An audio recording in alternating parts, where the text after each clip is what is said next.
Well, good morning. This is what I woke up to. This is real life on the homestead in Ontario. I am going to have my cup of coffee, get out, water and feed the animals, and then I'm going to come inside and make some soft sourdough bread. I know lots of people like the idea of making sourdough bread, but their families aren't crazy about the hard, crusty bread.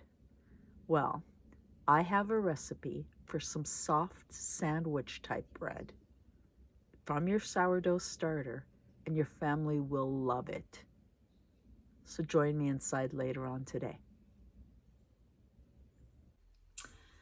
So this is, in a sense, a 2-day process, because what I did is I took my yeast out of the fridge yesterday morning. I then activated my yeast by taking a 1/4 cup of the yeast, a 1/2 cup of water, and 3/4 cups of flour. Mix those up, left them from morning till evening to activate that yeast. Once that yeast was activated, then I built myself a pre-ferment. So you're starting in the morning with your cold yeast out of the fridge, and you're going to activate it. It's like waking it up, making it happy. And once it's activated, we make a pre-ferment. And I did that last night. In the evening, what I did was, I'm looking down because I need to give you the recipe for 2 loaves of bread. I am making 4, so I don't want to confuse the amounts so that you get it right. So I take 1 cup of your active yeast that you started in the morning and bubbled all day. If it's more or less than 1 cup, don't stress. These things are not meant to be stressful. They're actually pretty easy. And once you get in the habit of it, you'll see that a little bit more and a little bit less makes no real difference. So you're taking a cup of your active yeast, adding 1 cup of water, mixing it up nicely. It may not combine completely. Don't stress. Then you add 1.5 cups of all-purpose flour. I personally like to use bread flour. I find that the gluten develops more, but all-purpose will work. Bread flour works better. So mix those up in the evening. This is your pre-ferment. In the morning, you end up with this. Do you see those bubbles?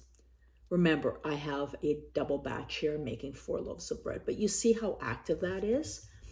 This is the start to our bread. So we are going to mix this up and make 2 loaves. You're making 2 loaves. I'm making 4. But I will divide this pre-ferment so that I actually will show you the 2 loaf amounts so that there's no confusion. Our next step is to melt some butter in with some honey. So I'm going to need, for 2 loaves of bread, I'm going to need 2 tablespoons of butter.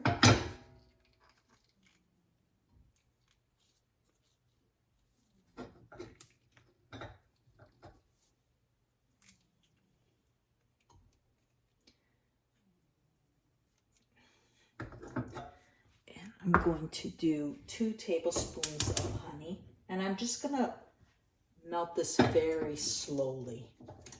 You don't want to overheat the honey.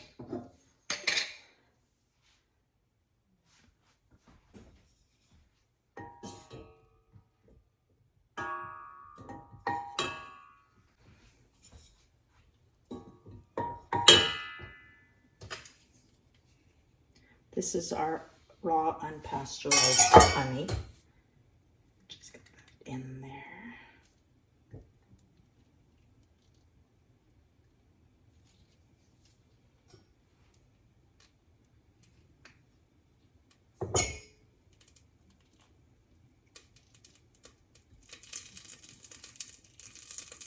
I'm going to be making another 2 loaves, so I'm definitely leaving all the measuring equipment handy for the next batch.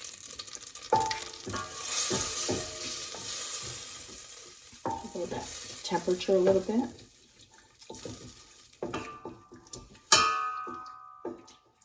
And once the honey and butter are incorporated, we're going to add 1.5 cups of milk.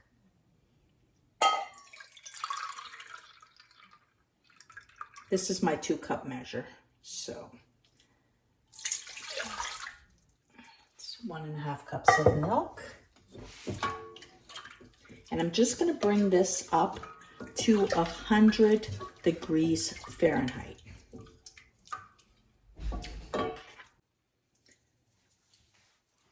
As this is warming, I like to add my salt to the mixture at this point because I find it dissolves well in the warm milk mixture. So you're going to be adding 1 tablespoon of salt. Could be kosher salt. I like the pink Himalayan. That's my favorite go-to salt. So that's what I've added in here. I'm going to raise this temperature. Like I said, I want it at about 100 degrees Fahrenheit.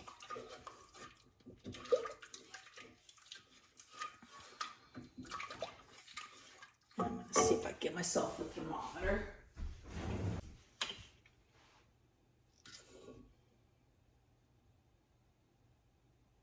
Oh, we're above.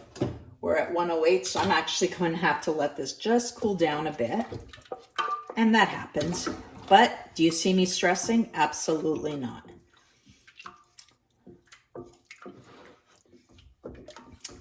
So I'm going to be adding this to my pre-ferment in the mixer. So I'm just going to let this cool off a bit. Of course, I let it go too high. So I actually took out my milk mixture and put it outside for a second, just to cool it down a little bit faster. And just checking it again. Now, normally I'm not this anal about stuff, but you do not want to kill your yeast. And if it's too high in the temperature and you add it to your yeast, you will absolutely kill it. So there you go. I am at 101. I'm going to start off my mixer with the paddle because I do want to get the yeast and the milk mixture mixed in nicely.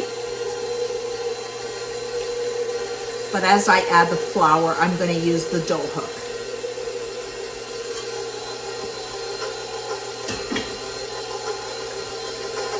Now Bosch has come out with a great bread mixer, which I would love to have, but I can't justify buying one when I have 2 KitchenAids.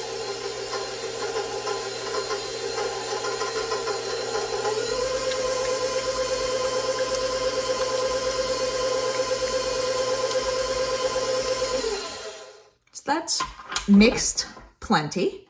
Gonna get that off of there. I'm gonna just put this aside because I will be using it again. And I am going to be using my hard unbleached flour. But like I said, you can use all-purpose and that's fine. You're going to be adding, and my flour, if you can tell, let me just see if I can show you, is extremely fluffy because what I did is I ran it through my Vitamix just to take clumps out of it when I moved it from the bag into my bucket. I do very light filled cups and I start off with 4. So the recipe calls for up to 5 cups of flour. And honestly, it is better if your dough is sticky, it is better to mix more than to add more flour. That way you ensure you don't end up with a tough, dry bread. That's fine.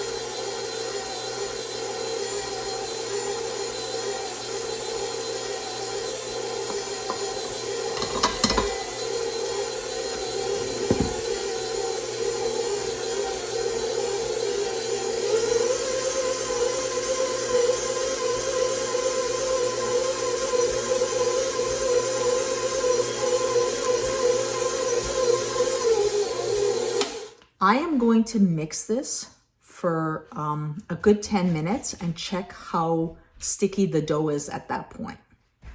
Okay, at this point, you see how the dough is pulling away from the sides?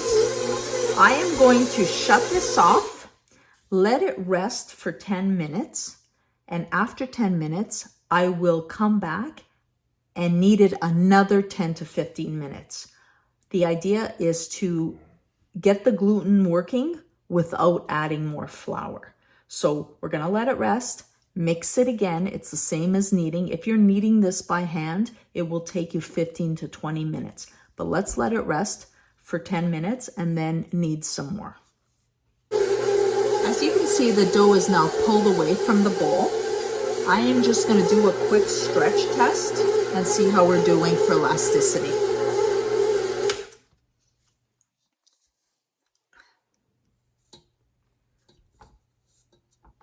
That is starting to look really good. That is looking pretty good, don't you think? It's not even breaking. That shows that the gluten is developed. I'm just gonna let it go a couple more minutes while I get set up, and I will put it on a board so you can see the flexibility in the dough. Well, we are going to take our dough and just see how the stretch is in that. That means it is a well kneaded dough. Look at that. Smooth. Its elasticity is beautiful. I don't even want to put any flour on my bench because I don't want to add any more flour. So for myself, this was 4 cups of flour. Like I said, start with 3 and add. With the humidity outside right now, I don't think we need to be going to any 5 cups of flour. The house is dry. Now, this is beautiful. Look at that. So all I'm going to do is place this in a buttered pan. I prefer to butter rather than oil. So I'm going to place it in this pan and let it rise. I'd say about 3 hours, depends on the temperature of the house. But what we're gonna do is look for a double in size, and don't overthink this. Double in size is an approximate, because at that point, we're going to punch it down and mold it into our bread pans, and then you'll see your rise until you're happy with the proofing. Now, here is one of my life hacks. You need to cover your dough so that it proofs. Needs to stay with good moisture and air, like you don't want it to dry out. So what I know a lot of people do is like saran wrap or the beeswax wraps that you can seal in. This is my life hack. Shower cap, cheap. You can get them at dollar store, you can get them on Amazon. The inside lining is plastic, so it will keep that moisture in. It wraps around most size of bowls, and this is perfect. And if the dough does touch the plastic, you can end up just washing it. I've never had it rise that high. So this will sit for 2 to 3 hours, and then we'll come back and I will show you how to form your loaves into your loaf pan. Our 3 hours are up and our bread has now risen. Now, let's think about real life and things that happen. Your kids come home from school and you're not ready to deal with the bread, but it's risen. What do? Or you have somebody drop in for tea and you want to be able to spend some time with them, but you have bread to deal with. Not an issue. All you do is take your risen bread that's doubled in size and just punch it down and then let it rise again for when you're ready.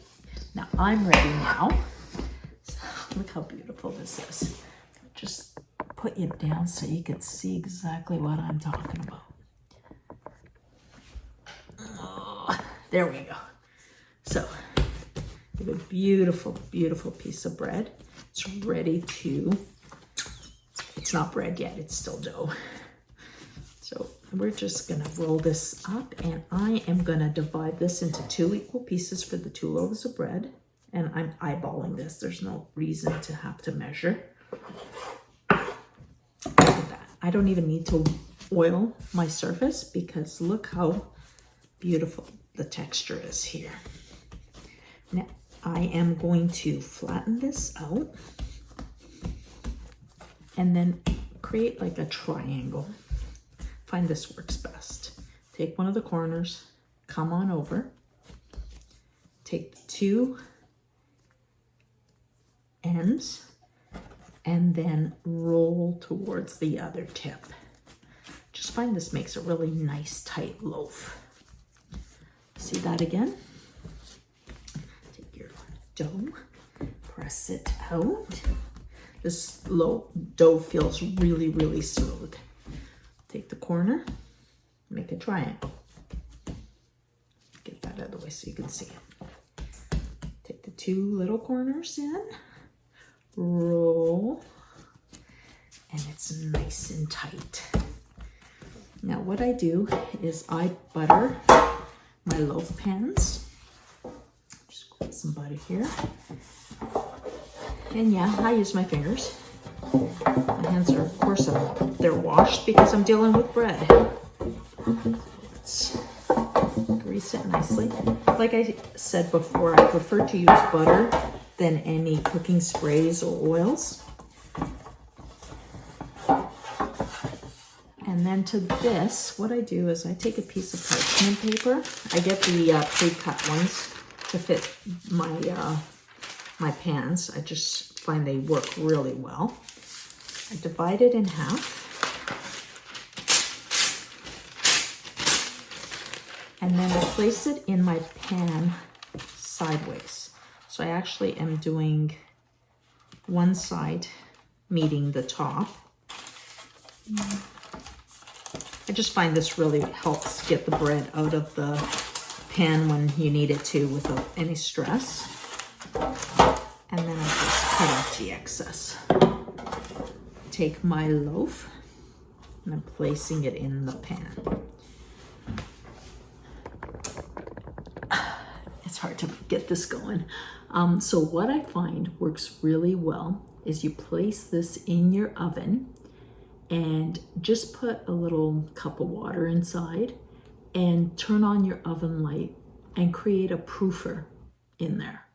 It's gonna take a little while for it to round off, but what we're gonna do to test it is we're gonna do the poke test. When you poke right now, if you can see this, you poke it and it bounces right back.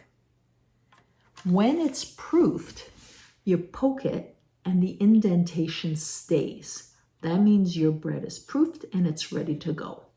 So what I'm going to do is place both of these in the oven, not turned on, just the light and a glass of water, and let them proof. And I say it's gonna take anywhere from 3 to 4 hours because our house is pretty cool. As you can see, I've got a jacket on and I'm not in a rush anyway.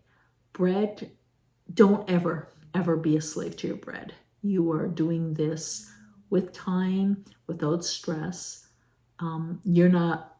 You don't plan on baking bread that you need it right now. Just take your time, do this slowly and with love. It should actually be very relaxing. From the kneading to the eating, you should be enjoying it. So I am going to place this in the oven and we're gonna let it proof, and then I will show you how I prepare it for baking. As you can see, I've done a few poke tests and this is ready to be prepared for the oven. If you look closely and I poke into the bread, see how that indentation stays and it doesn't bounce back anymore? This means it's proofed properly. Now what I do is I take a knife. Normally I use a razor blade, but I'm all out of them, so I'm using a serrated knife, and I just cut some slashes into the bread.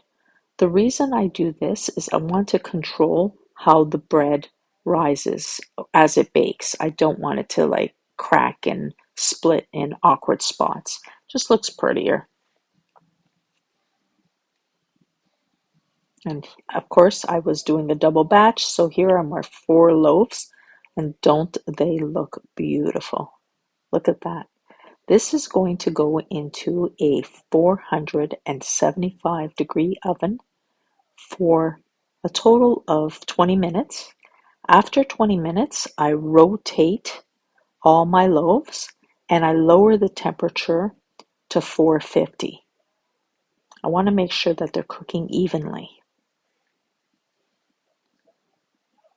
I then bake it for another 15 minutes, as I said, and then we are going to test it with the thermometer. I want the temperature to be between 190 and 200. Perfect.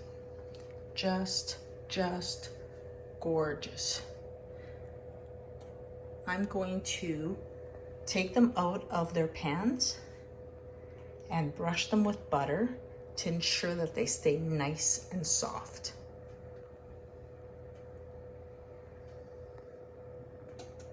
Now I'm going to just brush everything beautifully with butter.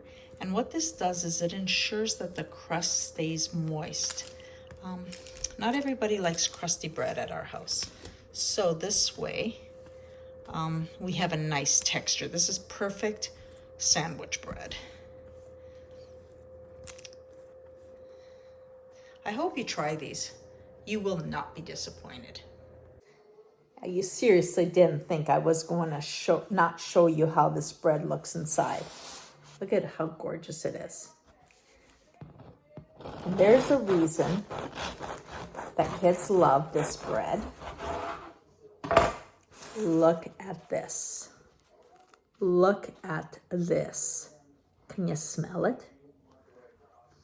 Oh my God, that sourdough scent is beautiful. And look how beautiful this turned out. You have got to try making this recipe. Thanks for joining me today as I bake some of this beautiful sourdough soft bread. Now, this was a request from one of my viewers that asked for a lighter sourdough. Now, if you are interested in the traditional bowl cast iron pot sourdough bread, I will be posting that video as well because some people do like that traditional harder, denser bread. But this, children love this. So if you've enjoyed this, please like, subscribe, and share this video. Hit that notification bell so you know when I'm doing the other version of the sourdough bread. Enjoy and go live your best life. I'll see you next time.